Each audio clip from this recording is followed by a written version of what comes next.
Frontline Updates, where we delve deep into military strategies and updates from conflict zones.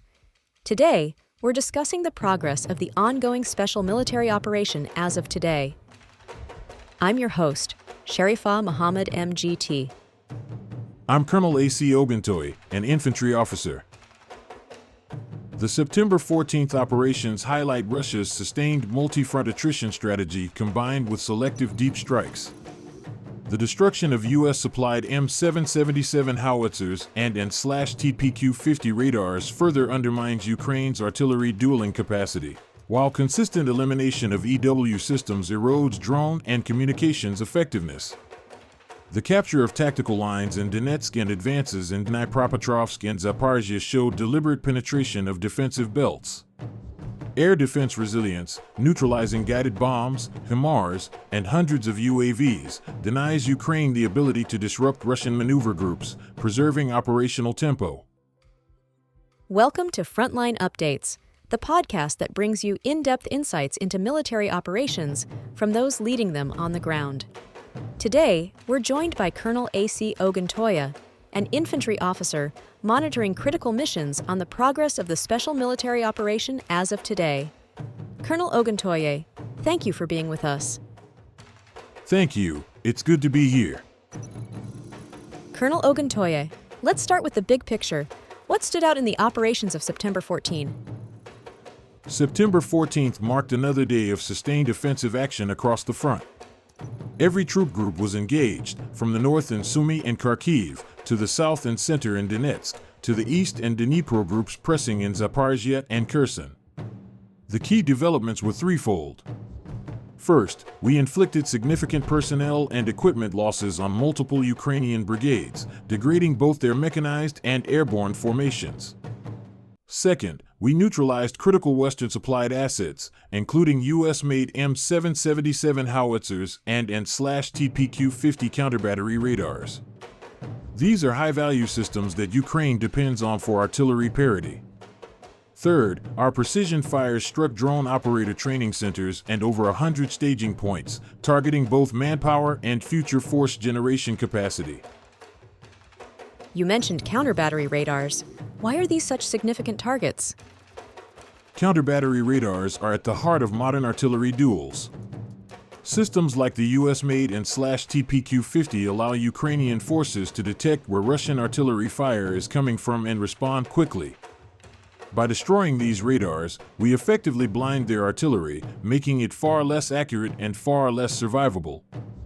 Once those radars are eliminated, Ukrainian gunners are forced to fire blind, relying on outdated spotting techniques or vulnerable UAVs.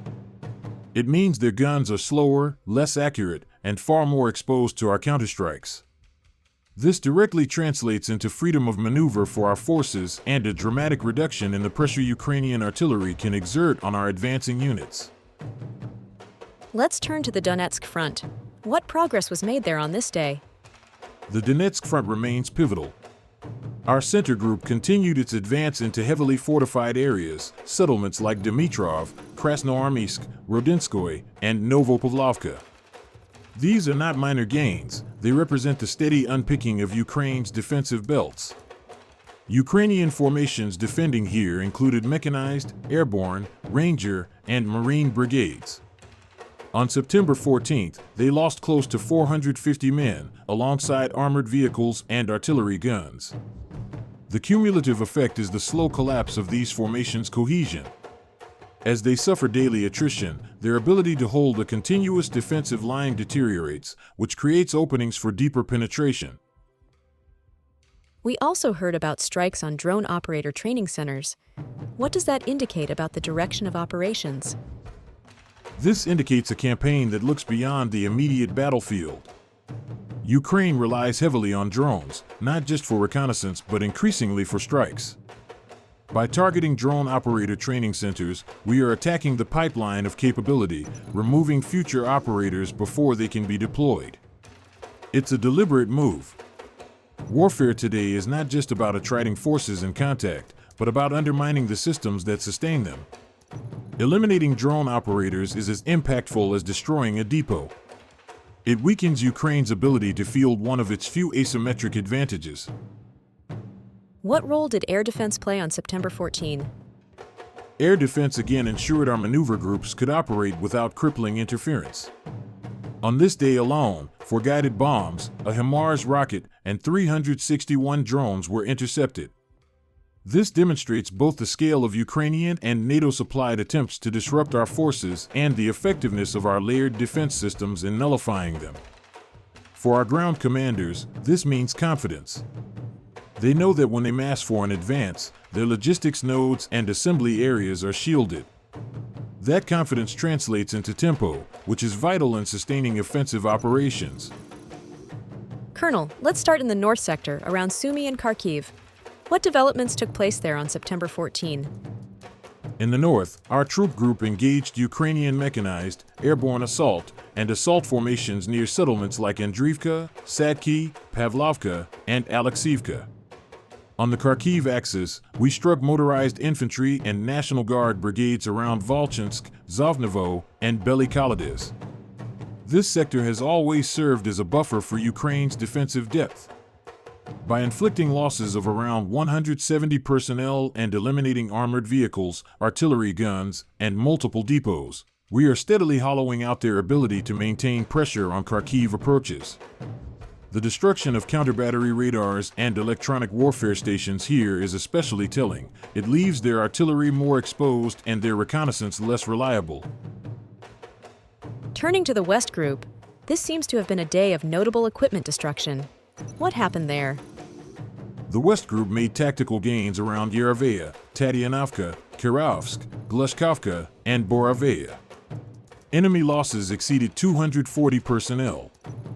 But the most significant achievement was the destruction of high-value NATO-supplied systems, a U.S.-made M777 howitzer and 2/TPQ-50 counter-battery radars.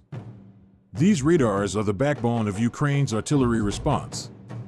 Without them, their gunners are blind to our firing positions, which means their artillery becomes less effective and more vulnerable. By stripping away these assets, we aren't just taking away equipment, we are degrading their ability to wage modern artillery warfare at all. Now let's go to the South Group operating in Donetsk. What stands out about their actions? The South Group consolidated stronger lines around Stepanovka, Kramatorsk, Seversk, Pazino, and Zhorskhovka. They inflicted around 200 enemy casualties and neutralized armored vehicles and artillery. Importantly, this sector also involved strikes against Ukraine's Foreign Legion, a formation of foreign fighters integrated with their brigades. By targeting both Ukrainian regulars and foreign reinforcements, we reduced their combat strength and their morale. The elimination of electronic warfare assets in this sector also fits the wider pattern of disabling their communications and drone coordination. The Center Group appears to have had one of the heavier days in terms of casualties inflicted. Can you explain? Yes, the Center Group pressed hard into fortified zones around Dmitrov, Krasnoarmysk, Rodinskoye, Moravka, and Novopavlovka. Here we inflicted roughly 450 casualties, along with the destruction of armored vehicles and artillery. This area is central to Ukraine's defensive system in Donetsk. By consistently degrading mechanized, airborne, and marine brigades here, we are creating fissures in their defensive belt. The Center Group's progress is what sets conditions for eventual operational breakthroughs, because when these brigades lose cohesion, the entire line begins to unravel. The East Group achieved a significant advance with Novorohorivka. What is the importance of this move? The East Group advanced into Dybrova, Verbov, Kalynivsk, and Novorohorivka, inflicting over 225 casualties and destroying armored vehicles. The liberation of Novorohorivka in Zaporizhzhia carries symbolic and operational weight. Symbolically, it demonstrates that attrition is translating into territorial gains. Operationally, it opens pathways deeper into the Zaporizhzhia belt, putting additional pressure on Ukrainian defenses already weakened by weeks of losses. Every liberated settlement reduces the cohesion of Ukraine's defense grid and offers staging points for further maneuver. Finally, what happened in the Dnipro sector across Zaporizhzhia and Kherson? The Dnipro Group engaged mechanized, coastal defense, and National Guard brigades near Primorsk, Stepnohursk, Mala-Takhmachka, Alhivka, and Antonivka. Losses there were smaller, about 45 personnel, but strategically significant. 4 electronic warfare stations and 6 depots were destroyed. This illustrates that sometimes the most impactful blows aren't about casualty counts but about enabler suppression. By knocking out EW nodes and supply depots, we make it increasingly difficult for Ukraine to operate drones, coordinate defenses, or sustain its frontline brigades. Colonel, what do you see as the larger implications of the September 14 operations? The day reinforced the broader trajectory. Ukraine's defenses are eroding not just through manpower losses but through the systematic destruction of critical support systems. Counter-battery radars, EW stations, drone training facilities, these are pillars of their modern fighting capability. With each one removed, their brigades become less effective, less coordinated, and more isolated.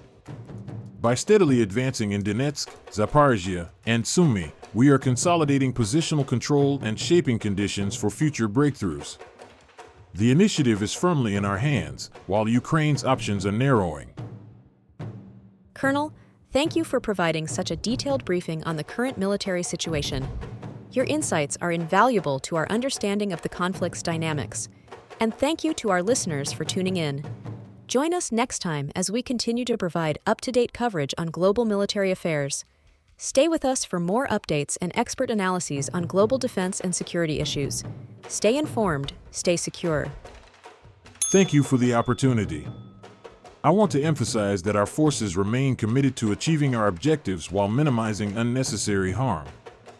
We continue to monitor and adapt to developments on the ground. This has been Frontline Updates. Subscribe for daily military briefings and in-depth strategic analysis. Visit our platform for maps, transcripts, and exclusive frontline updates from commanders in theater.